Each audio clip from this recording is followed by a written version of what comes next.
प्रणाम साथियों, स्वागत है आप सभी का। मुझे उम्मीद है कि आप सभी लोगों के मन में जो सवाल पीछे लिखे हैं वो सवाल बहुत बार आते होंगे और बहुत सारे बच्चे इन सवालों से परेशान भी होंगे कि आपकी जो आने वाली परीक्षा है अगर वो टफ़ हो जाती है, चाहे वो बीपीएससी की परीक्षा हो, चाहे वो एसटेट की परीक्षा हो, तो ऐसे में हमें क्या करना चाहिए कि अगर एग्ज़ाम आपकी एक्सपेक्टेशन से, आपकी तैयारी से टफ़ आए तो क्या करें।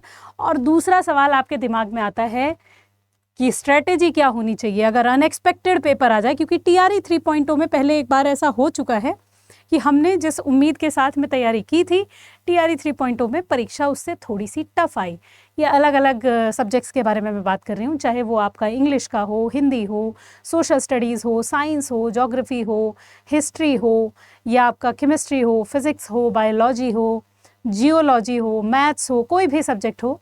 आप अलग अलग सब्जेक्ट से अपने टीजीटी पीजीटी यानी कि पेपर 1 पेपर 2 के लिए तैयारी कर रहे हैं एस्टेट में, या फिर 9 to 10th या 11 12th के लिए तैयारी कर रहे हैं बीपीएससी टीआरई 4.0 के लिए, तो दिमाग में ये सवाल आना बहुत लाजमी है कि अगर अनएक्सपेक्टेड सवाल आते हैं, एक्सपेक्टेशन से ज़्यादा टफ क्वेश्चन पेपर आ जाए तो अचानक क्या करें। हाथ पैर फूल जाते हैं ना पेपर देखकर कि भाई इतना टफ पेपर अब कैसे सॉल्व होगा। तो उसके लिए कुछ स्ट्रेटजीज़ होती हैं जिससे कि आप पेपर को सही तरीके से अगर हैंडल करना चाहते हो कि सिलेक्शन हो जाए, भले ही पेपर टफ आपके सामने हो, लेकिन उस समय कहते हैं ना कि धीरज धरना बड़ा ज़रूरी होता है। और एक बार बार मैं दोहा दोहराती हूँ कि धीरे धीरे से मना और धीरे से सब होए, और माली सींचे 100 घड़ा ऋतु आए फल होए। लेकिन ऐसे समय पे ये दोहा फेल हो जाता है कि आप लोगों के सामने अनएक्सपेक्टेड पेपर आया, तो अब आप क्वेश्चंस को कैसे डील करें। तो कुछ टिप्स हैं जो आप लोगों को देना चाहूँगी ऐसे में कि पेपर के समय पे आपको किन चीज़ों का ध्यान रखना है अगर अनएक्सपेक्टेड पेपर आपके सामने आता है तो ऐसे में हमें 2 चीज़ें करनी होती हैं जो सबसे ज़्यादा इम्पॉर्टेंट है। पहली चीज़ जो आपके दिमाग में रहनी चाहिए वो ये कि आप सभी लोग जिस भी एग्ज़ाम के लिए तैयारी कर रहे हैं उसमें एक जनरल पेपर ज़रूर होगा आपका। तो आपको जनरल पेपर जो है वो बहुत अच्छे से पहले से तैयार करके रखना है कि मतलब जनरल पेपर में आपके जो क्वेश्चंस हैं वो कम से कम गलत होने की चीज़ें हों, मतलब उम्मीदें गलत से गलत हों। और साथ ही आपका जो मेन सब्जेक्ट है, मेन सब्जेक्ट के लिए आप ये समझिए कि अगर आपको ऐसा लगता है कि पेपर में 100% के जो सवाल हैं उन 100% के सवालों में से आपको लगभग 60% सवाल मॉडरेट मिलते हैं। मॉडरेट सवाल होते हैं, ना टफ ना इजी, और लगभग 20 से 25% सवाल ऐसे होते हैं जो आपके इजी होते हैं, और बचे हुए 20 से 25 सवाल ऐसे होते हैं जो आपके टफ होते हैं। ये कॉमनली पेपर में ऐसा देखा गया। अगर पेपर थोड़ा टफ आता है तब मॉडरेट सवाल आपको तब ज़्यादा मिलेंगे।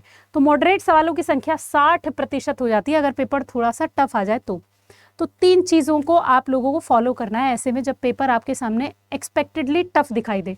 एक तैयारी तो आपकी प्री तैयारी है, एक तैयारी को तो आपको पहले ही कर लेना है।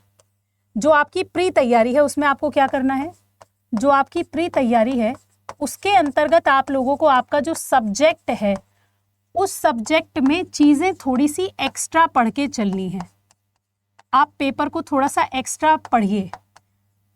मतलब अगर आपने सोचा है कि आपको 20% टफ चीज़ों की तैयारी करनी है तो आप पहले से ही उसकी दुगनी तैयारी करके चलिए। अगर आप टीजीटी के लिए तैयार कर रहे हैं तो पेपर पीजीटी लेवल का तैयार करना है। अगर पीजीटी लेवल तैयार कर रहे हैं तो आपको पेपर असिस्टेंट प्रोफेसर या फिर यूजीसी नेट के लेवल का तैयार करना है। आपको ऐसा सोच के चलना है पहले से।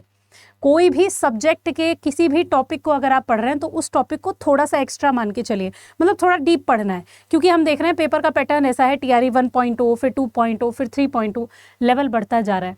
सवाल में ऐसा नहीं है कि इन्फॉर्मेशन आपकी बदली है, नहीं, सवाल को बनाने का तरीका टफ कर दिया गया है। तो आपको थोड़ा डीप पढ़ने की ज़रूरत है। मतलब आपको कोशिश करनी है कि नॉलेज जो हो आपकी वो उथली ना हो, नॉलेज आपकी डीप हो।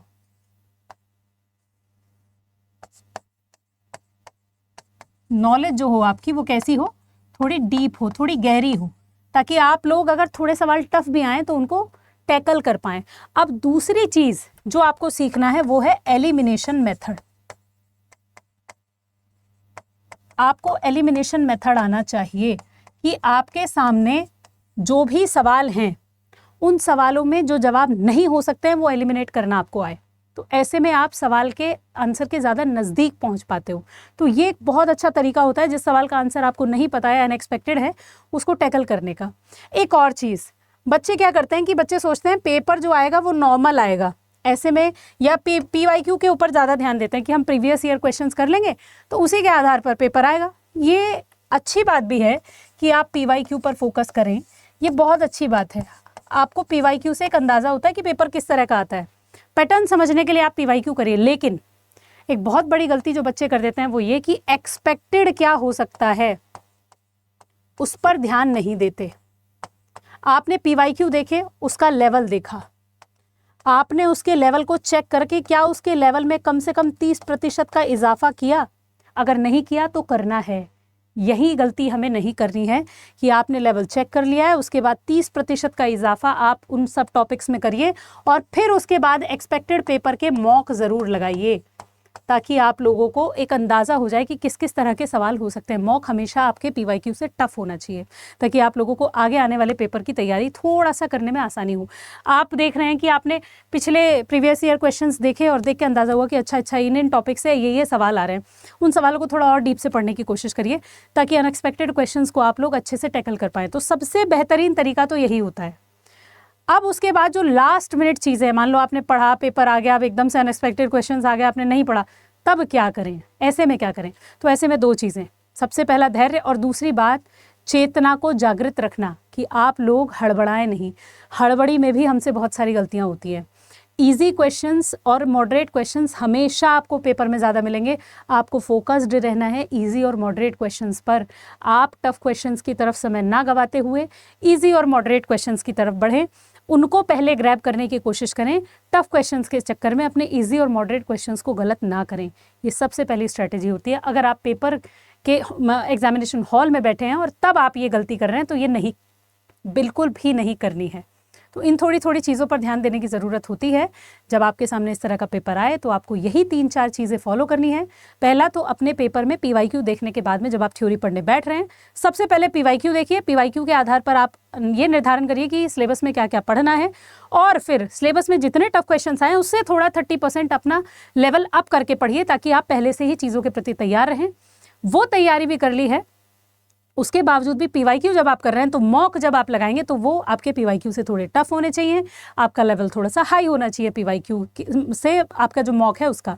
साथ ही मॉक लगाने के साथ साथ आपको एक चीज़ पर और ध्यान देना, अपनी थ्योरी को वन लाइनर्स के माध्यम से पक्का करिए। जितना वन लाइनर करेंगे उतना ज़्यादा दिमाग में चीज़ें रहेंगी। टॉपिक वाइज भी करिए और शफल करके भी करिए, दोनों तरीके से आप चीज़ों को करने की कोशिश करिए। शॉर्ट नोट्स बनाइए, ज़्यादा से ज़्यादा छोटे छोटे अनएक्सपेक्टेड चीज़ें होती हैं जिनको आप लोग अंडरलाइन करके पढ़ सकते हो। इससे आपको मदद मिलेगी जब आप एग्जाम हॉल में होंगे तो आपको चीज़ें याद रहेंगी। साथ ही मैंने बताया कि सबसे बढ़िया मेथड, अगर सारी चीज़ें एक तरफ हैं, सब फेल हो गया, आपने कुछ भी नहीं पढ़ा है, एलिमिनेशन मेथड आपका बिल्कुल दुरुस्त होना चाहिए, वो आपको बना के रखना है और ईजी मॉडरेट पर फोकस करना है। इस तरीके से आप किसी भी तरीके की परीक्षा को जीत सकते हो अगर आप चाहो तो। बाकी ऐसी और भी ट्रिक्स और ऐसी और भी चीज़ें आप लोगों के लिए मैं लेकर के आती रहूँगी। आप लोगों को अगर वीडियो अच्छी लगी हो तो वीडियो को लाइक ज़रूर कर दीजिएगा और चैनल को सब्सक्राइब करना मत भूलिएगा। ऐसी और भी ज्ञानवर्धक वीडियोस मैं आप लोगों के लिए लेकर के आती रहूँगी। शुक्रिया, नमस्कार।